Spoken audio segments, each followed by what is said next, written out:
Yazi kule ndaba kaPhakela uMthakathi nokudibana kwakhe nopresident.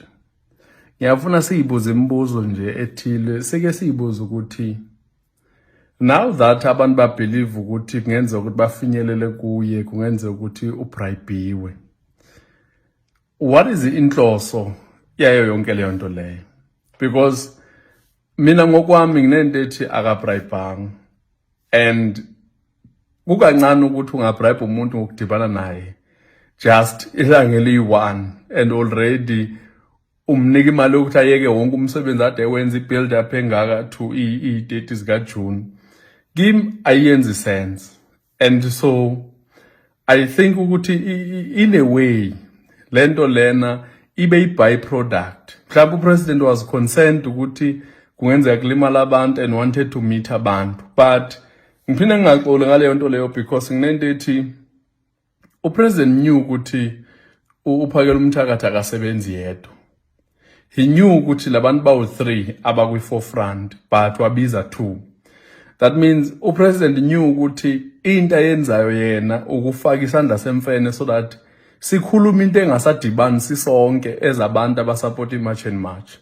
And I think kuleyo party leyo ube successful because uma uthi uyabheka manje asisakhuluma ilanguage eyi-1. Kunabantu abathi hayi uPhakela uMthakathi kukhona kufumbathile, abanye bathi akafumbathanga, and I'm one of abantu abathi ayikho into asithengise ngayo lapha ngaphakathi, because into esiyidingayo kuPhakela uMthakathi iyi-1. Sidinga ukuthi asi-organizele abantu and aphushe njengoba bekaphusha, njengoba enze isiLondon, njengoba enze eGoli, zonke izindawo. Sidinga nje leyo nto leyo because leyo nto leyo i-raise awareness to everyone, abone ukuthi sifuna ugovernment ukuthi athathe izinto ayithathele phezulu. Now uma sithi uPhakela uMthakathi uthola imali ukuze abuye umumva, leyo nto leyo ngeke sikwazi ukuyiprova ngento eyenzeke 5 days ago. Sizoyiprova ngokuthi over time kuzomela sibonene kuPhakela uMthakathi ukuthi useyithathile imali. So kumele sibone itune yakhe ukuthi usayikhuluma ilanguage eyi-1 or useyashintsha. Now nakulento engisho i-risk because sizothi uyashintsha kanti ushintshwa yithi futhi. Ngikwenzele nje example, uyabona manje uPhakela uMthakathi uhlukene kabili. Into nje abantu bathi uthola ibribe njengoba edibane president. Into i-1 ke manje is that it's either yena uyayeka so that aclean igama lakhe because egcineni akaholi mosi for kwenza yonke lento le. So if eyeka out of frustration and the criticism eyithola from abantu, kuzothiwa vele imali uyithathile that's why ayeka.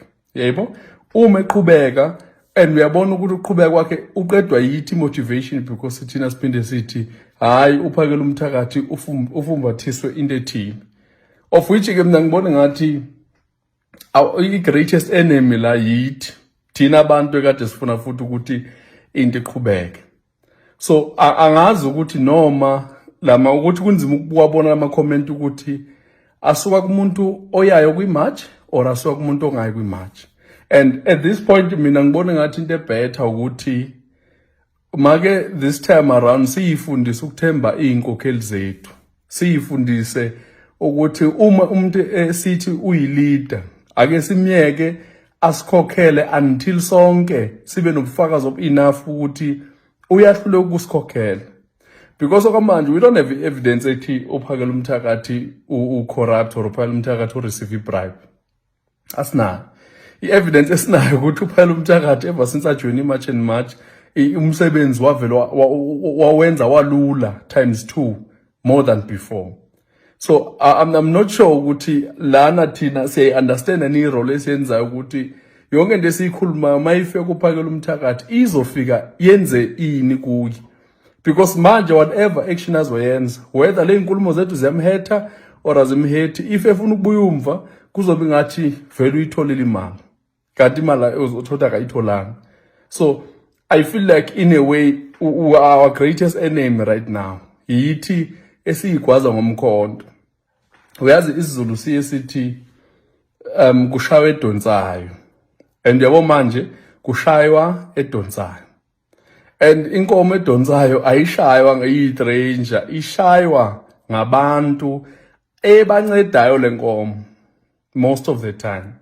So that's why nalesisho sithi kushaywa edonsayo, hayi ngoba kutheni namanje abantu abancedakele ngenxa kaPhakela Umthakathi, ngenxa ye-March and March, ngenxa kaJacinta, namhlanje kushaya uPhakela Umthakathi. Chances are lento eyenzekayo kuPhakela Umthakathi izondlula yena kuJacinta. Siyophinde sibathole ipha abantu abayoba nesibindi singaka sokwenza lento abayenzayo. Siyophinde sibathole ipha. Because selokwaqala asikaze siyibone into nje endle eminyama idibene kanje ngento eyodwa. Abantu bame nje kwinto ababelieve kuyo. So are we saying, in other words, effort engaka izostainwa just by into eyi-one esingena proof yayo? I feel like mina unfair. We are unfair to Phakela Umthakathi. We are unfair to March and March. We are unfair to ourselves. Because la silwa nomuntu obambe iqhaza enzima kabi. And ngendlela esenza ngayo siyayibulala yitho esicima lomlilo. Instead of sivuthise sithi if we were to choose between uRamaphosa and uPhakela Umthakathi, sikhetha uPhakela Umthakathi because usibonisile kulamalanga lawa kade sinaye khona ukuthi umsebenzi uyawushaya, umsebenzi uyawenza futhi umsebenzi uyazimisela. So angifuni mina sididwe yama-video siwabonayo nama-comments esiwabonayo kube ngathi wonke umuntu uthi uPhakela Umthakathi usithengisile. Phakela Umthakathi uperfect? No, akekho perfect. No one is perfect, but leyo nto leyisho ukuthi kumele sibuyumva because manje into eyenzakalayo izitha sijabule. Wonke umuntu ujabule because kuyabonakala ukuthi le crack ekudala beyifuna isiyaphuma manje iyenzeka. Of which I don't think ukuthi into right leyo because once kwabulaleka le momentum ebuildekile already kuzoba nzima ukuthi siphinde sibuyele laphana. Into enabantu abaningi ayidlali once kwamosheka kayi-one kunzima ukuthi kuphinde kubuye. Angikubuza nje umbuzo oyi-one. Ever since 1994 yipi political party eyabuildwa yaba strong yawa yaphinde yaba strong? Ayikho. Ungahamba ulando wonke umlando, ayikho political party eke yavuka, zonke mazishone phansi aziphindi ziye phezulu. So nathi sikuleyo risk yokuthi once sawucima lomlilo akekho umuntu ophinda abe kule momentum iMarch and March ekade kuwo from now on kuyaphambili. And kuzobe ngathi the greatest cause yalento was uPhakela Umthakathi meeting the president, and it was not. Kumele lana sindlule lento noma kuthiwa iyasibotharisha masi-analyze siyamukele ukuthi we believe kwinkokheli zethu because ayikho inkokheli esavumile ukuthi ukhona obuke ngathi uthengisiwe. So asikwazi ukulalelana sisodwa la phansi singazona iy'nkokheli. Kumele silalela abantu abaphezulu sibeze bathini bona. If uJacinta akasho, that means ayikho into eyenzekile. Kuyoze kube uJacinta oshoyo because one thing I'm sure ngayo is that as much as enemy yethu ku-government, there are people ku-government abangayilika la information if yenzekile beyilike to Jacinta so that siyazi. So asibhiliveni kwi-leadership yethu sike sime ngale